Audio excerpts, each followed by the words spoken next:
1년 만에 또 우리 작년 헌신 예배를 드리게 된 것을 기쁘게 생각합니다. 오면서 이런 생각이 되더라고요. 작년 이맘때 헌신 예배 드릴 때 예배가 한 30분 늦어졌습니다. 그래서 오늘도 차가 가득한 도로에서 오늘 혹시나 늦지 않을까 이런 생각이 마음에 걱정되었었는데 다행히도 10분 전에 도착을 하게 됐습니다. 오늘 작년부만 이렇게 다 보이셨네요. 우리 무직 디렉터님과 또한 우리 연빈 형제님 함께 도와주시고 함께 참석하셨지만 우리 작년 헌신 예배인으로 작년부가 함께 나와서 예배하는 것이 당연한 것이죠. 주신 말씀 안에서 서로 지체가 되었느니라. 이 예화는 아마 너무나 잘 아실 겁니다. 다 들어보셔서 코끼리로 하여금 눈물을 흘리게 하는 사람 상금이 주어져 있습니다. 이 이야기 다 들어보셨죠? 혹시 들어보신 분 없어요? 참 다행이네요. 코끼리 이야기. 그래서 많은 사람들이 코끼리에게 온갖 이야기를 들려주면서 코끼리를 한번 울려보려고 애를 씁니다. 그런데 눈물을 흘릴 기색이 전혀 보이지 않습니다. 그러다가 어떤 사람이 다시 나타났습니다. 그가 코끼리 가까이 가서 귀에 무엇인가 속삭입니다. 그 속삭임을 보면서 갑자기 이 코끼리가 눈물을 주룩주룩 흘리는 것이었습니다. 도대체 무슨 말을 했길래 이 코끼리가 전혀 감동이 없던 코끼리가 눈물을 흘릴까 많은 분들이 궁금해합니다. 그때의 말을 하는 울린 사람의 말은 이렇습니다. 코끼리야, 너 이민 목회 한번 해볼래? 라는 질문을 했다고 합니다. 이 말을 들은 코끼리는 눈물을 주룩주룩 흘렸다고 합니다. 이 말은 이민 목회가 쉽지 않다라는 것이죠. 올해 말고 지난 해에 저기 마캄에 살고 있는 클라라 집에 갔습니다. 아내와 함께 가서 가정해주는 말씀을 전달해 주었습니다. 그런데 저는 말씀이 어떤 말씀인지 몰랐습니다. 그냥 무작위를 하나씩 뽑았기 때문에 여기에 놓고 가서 제가 전달해 주기 위해서 갔는데 이 가정해 주시는 말씀을 받는 순간 하는 말이 충현교를 위해서 내가 열심히 나름대로 섬기는데 더 이상 얼마나 하란 말이야 라는 말에 제가 깜짝 놀랐습니다. 무슨 말인지 몰라서 나중에 가정해 주시는 말씀을 제가 한번 읽어봤습니다. 야고보서 1장 27절입니다.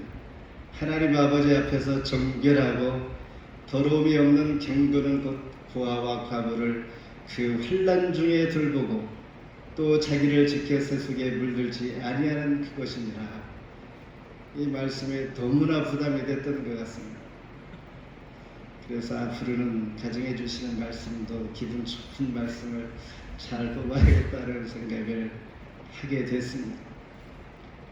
혹시 오늘 드리는 헌신 예배가 이런 마음이 아닐까라는 생각이 드는데 이 부담스러운 마음 다 내려놓고 그냥 우리는 하나님의 말씀을 기쁨으로 이 시간 받았으면 원하는 생각입니다. 헌신 예배는 1절에 보니 영적 예배다라고 말씀하고 있습니다. 형제들아, 내가 하나님의 모든 자비하심으로 너희를 권하노니 너희 몸을 하나님이 기뻐하시는 거룩한 산 제물로 드리라. 이는 너희가 드릴 영적 예배니라. 로마서를 앞에 쭉 매주마다 말씀을 듣게 되는데 지금까지 오면서 중요한 단어가 하나 있습니다. 하나님의 의라는 것입니다. 하나님의 의. 천국에 가기 위해서 반드시 하나님의 의를 덧입어야 하는 것인데 앞에 9장부터 11장까지 보면 유대인들이 하나님의 의를 거절했다라는 말씀을 지금까지 들어왔습니다. 왜 그랬을까라는 질문을 또한 우리가 하지만은 이것은 하나님의 놀라우신 경륜이었다라는 것이죠. 이방인들을 구원하려고 자녀가 있는데 아무리 밥을 먹으라고 해도 먹지 않아서 맛있는 것 만약에 주었다 먹지 않는다 그러면 다른 아이에게 그 먹을 것을 주면 내 아이가 갑자기 먹고 싶어 하는 이 마음이 들게 하기 위한 것과 비슷한 말씀입니다. 이방인을 구원하기 위한 하나님의 경륜, 저와 여러분이 바로 이방인이었고 하나님을 믿어 하나님의 자녀가 된 이러한 하나님의 경륜이 있다는 것을 가르쳐 줍니다. 오늘 본문에서는 마지막 16장까지 의를 받은 자, 믿는 자들은 그럼 어떻게 살아야 될까라는 말씀을 삶의 지침을 본문에서 말씀해 주고 있습니다. 1절에 그러므로 형제들아 이렇게 하면서 영적 예배에 대해서 말씀하시죠. 영적 예배는 하나님께서 기뻐하시는 합당한 예배로 드리라. 그래서 영적 예배란 헌신 예배란 의미를 우리는 동일하게 보는 것이죠. 구약 시대에는 동물을 잡아서 하나님 앞에 드렸 제사를 드릴 때 제물로 드렸는데 신약 시대 저와 여러분은 동물을 잡지 않아도 예수님께서 친히 우리의 구속 제물이 되셨으므로 예수 그리스도를 나의 구주로 믿는 자에게는 성령의 전이 된 것입니다. 저와 여러분 마음 가운데 성령의 전이 된 것, 그리고 우리는 모두가 값으로 산 것이 되었습니다. 값을 주고 샀다라고 말씀합니다. 그래서 산 제물로 드리라라는 것입니다. 값을 주고 샀으므로 우리는 산 제물로 우리 몸을 하나님 앞에 드려서 영광을 돌리라. 고린도전서 6장 19, 20절에 너희 가운데 계신 성령의 전인 줄을 알지 못하느냐. 저와 여러분 마음 가운데 하나님의 전, 하나님 진리의 영, 하나님께서 함께 사신다라는 것입니다. 그러면서 2절에 가면 어떻게 살아야 할지에 대해서 더 구체적으로 말씀해 주시는데 2절에 보면 너희는 이 세대를 본받지 말고 오직 마음을 새롭게 함으로 변화를 받아 하나님의 선하시고 기뻐하시고 온전한 뜻이 무엇인지 분별하라. 이 세대를 본받지 말라. 당시에 헬라주의에 빠진 이들을 지칭하는데 그들은 내세도 없고 천사도 없고 부활도 없기에 그들은 오직 인간의 행복이 최고의 목표였던 것입니다. 그러니 그들의 사상에는 창조주 하나님이 없는 것이죠. 이들의 세대를 본받지 말라는 것입니다. 그리고 분별하라. 크고 작은 것, 옳고 그른 것, 절대적인 기준은 하나님이라는 것을, 그리고 우선순위일 수 있는 하나님이 기준이 되는 삶을 살아가는 것입니다. 마치 예수님께서 겟세마네 동산에서 땀방울이 핏방울이 되도록 기도하신 것처럼 그때 주님 하신 말씀이 주여 내 뜻대로 마옵시고 아버지 뜻대로 되게 해주시기를 간구했던 하나님의 절대 기준, 하나님 기준의 삶이 되기를 소망하는 그러한 삶이 바로 더 구체적인 하나님의 뜻에 합당하게 살아가는 방법입니다. 그리고 마음을 새롭게 하라 그랬습니다. 마음을 새롭게 하는 것, 노는 사람이라는 책의 제목 호모 루센스가 있습니다. 루덴스란 말이 있습니다. 이게 책의 제목입니다. 이 뜻은 그냥 노는 사람이란 뜻입니다. 그래서 우리는 내 자신을 기쁘게 하려고 우리는 노력하고 또한 애쓰는데 그렇게 하면 할수록 더 마음이 공허해진다는 것입니다. 무엇인가 만족을 얻기 위해서 친구를 만나고 동료들을 만나고 예전에 만났던 사람들을 만나 매우 재미있게 시간을 보냅니다. 그리고 그 자리를 뜨면 다시 집에 돌아오면 여전히 공허한 느낌이 들 때가 있습니다. 그것으로 우리는 만족이 되지 않는다라는 것입니다. 그런데 진정한 답은 믿음을 갖는 순간 하나님을 신뢰하며 내 마음을 온전히 하나님 앞에 드려지는 그 순간 내 내면 속에 만족감이 치솟기 시작하면서 순수한 기쁨이 생기는 이런 경험을 하게 되는데 바로 마음을 그리스도 안에서 새롭게 하는 것이 바로 이런 의미입니다. 주님을 믿는 이 믿음 안에서 내면의 깊은 속에서 기쁨이 솟아나는 이 마음 가지라는 것이죠. 그래서 우리는 그 마음 가지고 변화를 받아 이 트랜스포럼드 신명기에서 하나님께 불순종한 데 있을 백성들을 향하여 하나님은 하나님의 영을 부어 주셔서 마음의 할례를 베풀어 주십니다. 이와 같이 영적 예배, 헌신 예배는 나의 생각을 새롭게 하면서 하나님의 뜻과 일치되게 하는 것입니다. 때로는 하나님의 뜻과 맞지 않을 때는 내 자신을 하나님 뜻에 그냥 불복시키는 마음을 갖는 것, 이것이 바로 하나님 뜻대로 하는 영적인 예배요 헌신 예배의 진정한 의미인 것입니다. 두 번째는 믿음의 분량대로 하라. 3절 같이 한번 읽어봅시다. 시작. 내게 주신 은혜로 말미암아 너희 각 사람에게 말하라. 마땅히 생각할 그 이상의 생각을 품지 말고 오직 하나님께서 각 사람에게 나누어 주신 믿음의 분량대로 지롭게 생각하라. 공동체에 대해서 어떻게 하는 것이 몸으로 드려지는 산제사인지 더 구체적으로 권면을 해줍니다. 마태복음 25장에 보면 달란트 비유가 있습니다. 한 달란트 받은 사람은 2달란트, 5달란트 받은 자에 비해서 작다라고 불평하면서 땅에 묻어두었다가 주인이 왔을 때 그냥 내어준 그에게 주인은 악하고 게으른 종이라고 책망을 합니다. 그런데 한 달란트 그 가치가 얼마나 되는가?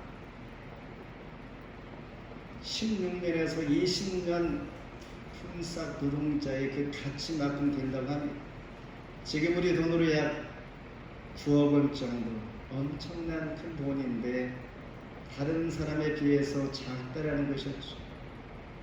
우리는 각자에게는 주어진 달란트가 다 틀리다는 것이, 믿음의 분량대로 우리 각자에게 주시는 것, 그래서 다른 사람과 비교하지 아니하고 나에게 주어진 달란트 분량 감사하면서 살라라는 것이. 야고보서 1장 15절에 욕심이 잉태한즉 죄를 낳고 죄가 장성한즉 사망을 낳느니라. 그러면서 이제 예상을 뛰어넘는 말씀을 3번씩이나 반복하고 있는데 바로 생각이라는 것입니다. 사람의 생각은 그 이상도 이하도 얼마든지 품을 수가 있기에 그 이상도 이하도 생각하지 말라는 것입니다.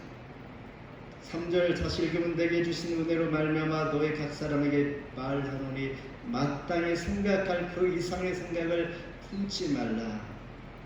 믿음의 분량대로 지혜롭게 생각하라. 한 구절의 생각이라는 말을 3번씩이나 하면서 그 이상도 이하도 우리가 지나치게 나의 분수를 지나치게 하지 말라는 것입니다. 이것이 하나님의 뜻이라는 것입니다. 왜냐하면 우리에게 주신 달란트, 믿음도 하나님께서 나에게 주셨기 때문입니다. 내가 그걸 불평하면 주신 자를 원망할 수밖에 없기 때문입니다. 그리고 그렇게 되면 모두가 해롭게 될 수밖에 없기 때문입니다.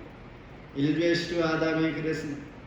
하나님같이 되리라라고 생각하는 여기에서 문제가 시작이 된 것처럼 나의 생각은 비교하면서 그런 생각이 들 때에 문제의 발단이 될 수가 있는 것입니다. 그러니 그 이상의 생각을 품지 말아야 한다. 인간은 악에 익숙하고 잘못된 삶이 몸에 배어 있기 때문에 이 말씀을 하시는 것입니다. 그래서 이렇게 하지 말라 그러면 이런 식으로 이 문장이 구조가 되어 있는데 마치 10계명도 그렇습니다. 1계명에서 3계명까지 그렇습니다. 다른 신을 내게 두지 말라, 우상을 만들지 말라, 여호와 이름을 망령되지 말라, 하지 말라 구정으로 시작하는 구조로 시작하여 네 번째는 안식일을 거룩히 지키고 너의 부모를 공경하고 그리고 나서 6번째부터 10번째까지 다시 살인하지 말고 간음하지 말고 도둑질하지 말고 거짓 증거하지 말고 너희 이웃을 탐하지 말라. 이런 구조로 우리에게 우리 마음을 하나님은 너무나 잘 아시기에 말씀하시고 있는 것입니다. 그래서 가장 좋은 것은 무엇인가? 각 사람에게 나누어 주신 믿음의 분량대로 이것을 누가 주셨냐면 하나님께서 주셨다라는 것입니다. 오늘 저와 여러분이 너무나 잘 알고 있습니다. 하나님께서 나에게 주신 것 이 분량, 그리할 때 교회 내에서 균형과 조화를 잘 이룰 수가 있습니다. 마지막으로 한 몸에 많은 지체를 가졌습니다. 3절에서 8절까지 숨기는 삶이 어떠한가? 성령의 은사를 하나님께서 각 사람에게 주었는데 이 설명하기 위해서 교리 구조를 우리 몸과 지체로 비유하고 있는 것입니다. 지체 없는 몸이 없듯이 손과 발, 눈, 코, 귀 이런 지체가 없는 몸이 없듯이 교회도 마찬가지로 은사 없는 지체가 아무도 없다라고 말합니다. 이 말은 모든 성도가 60명이라면 60명 모두에게 하나님께서 성령의 은사를 다 주셨다라는 것입니다. 성령의 은사가 무엇입니까? 뜨거운 하늘에서 내려오는 불과 같은 이런 은사를 말하는 것이 아니라 성령의 은사라는 것은 하나님께서 주신 하나님의 성품입니다. 문제는 그 주신 은사 모든 사람에게 주셨는데 그걸 사용하지 않고 있다는 것뿐이죠. 마치 천둥 번개가 칠 때 우리는 상당히 두렵기도 하고 걱정스럽지만은 대기 중에 질산을 확 퍼뜨려서 이 질산을 통해서 마치 바위 산 이곳에 있는 소나무들이 이 질산을 먹고 자란다고 하는 것입니다. 그러니 기상학자들은 나쁜 날씨가 없다라고 말합니다. 마치 골프를 좋아하는 사람은 나쁜 날씨가 없는 것처럼 웬만하면 다 가서 골프를 하는 것처럼 교회도 마찬가지로 모든 사람들에게 하나님은 은사 없는 성도 없듯이 다 주었다라는 것입니다.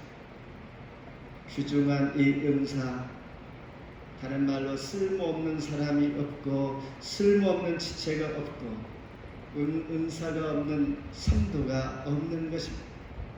이 은사를 소중히 여기고 찾아서 활용하여 하나님 주신 것 몸된 몸을 위하여 잘 사용하는 것이 더 중요하겠죠. 그래서 6절에서 8절까지 몇 가지 은사를 소개하면서 이렇게 교회 공동체를 섬겨가세요라고 말합니다.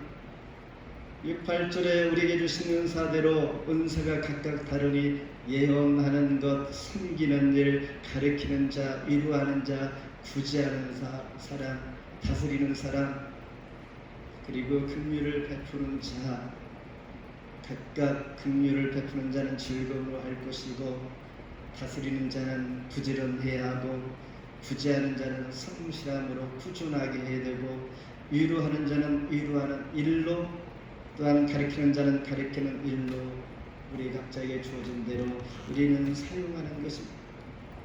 예를 들어서 예언이면 믿음의 분수대로 하라고 했는데 신령한 수준의 차이가 아닙니다.